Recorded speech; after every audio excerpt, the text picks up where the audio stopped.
If Steam is stuck in offline mode, refuses to connect, or keeps looping back to no network in 2026, don't worry. This is usually caused by a corrupted cache, a stuck client update, or even a Windows security conflict. In this video, I'm going to walk you through the fastest fixes step by step so you can get Steam back online without guessing. And if this tutorial helps, go ahead and hit that like button and subscribe for more quick tech fixes just like this. Let's start with the most effective fix first, which I like to call the clean sweep.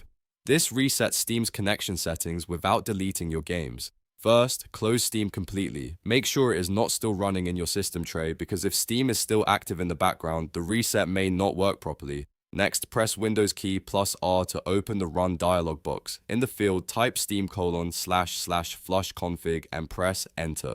This command tells Steam to flush its configuration and rebuild some of its connection data. If you get a confirmation pop-up, click OK to continue. After that, restart your computer completely. Once your PC is back on, open Steam directly from its installation folder instead of a shortcut. On most systems, that path is C:\program files x86 /steam/steam.exe.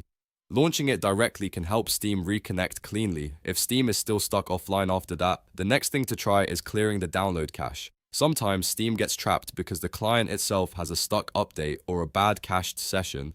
To do this, open Steam and go to Settings, then Downloads. Scroll all the way down and click Clear Download Cache. Steam will restart automatically and ask you to log back in. That is completely normal. Once you sign back in, check whether Steam is now connecting properly. This step often fixes the endless offline mode issue because it clears out the corrupted client data that may be blocking the connection. Now let's move on to the library repair step. If Steam cannot properly verify your game licenses or your storage permissions are out of sync, it can sometimes force offline behavior.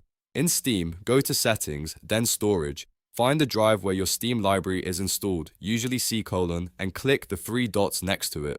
From the menu, choose Repair Folder. This process can reset permissions and fix issues that prevent Steam from communicating normally with its services. Give it a few moments to complete and then check Steam again to see if the network status has improved. If the problem is bigger than Steam itself, the issue may actually be with Windows networking. That's why the next fix is the Windows 11 network reset sequence. Right-click the Start button and open Terminal as administrator or Command Prompt as administrator. First, type ipconfig/flushdns and press Enter.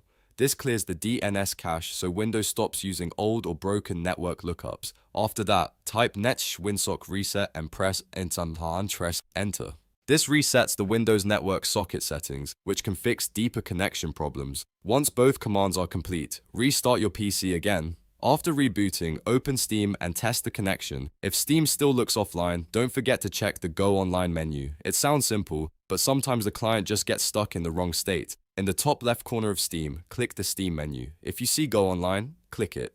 If you see Go Offline instead, click that first. Wait about 10 seconds and then go back and click Go Online again. This can force a handshake with Steam servers and sometimes immediately restores the connection. At this point, one of these fixes should have solved the issue. The key is to start with the clean reset, then move through the cache, storage, and Windows network fixes in order. That gives you the best chance of getting Steam back online quickly without reinstalling anything. If this video helped you, make sure to like the video and subscribe for more simple tutorials and troubleshooting guides. And if Steam is still stuck offline after trying everything here, leave a comment and I'll help you narrow down the next best fix. Thanks for watching and I'll see you in the next one.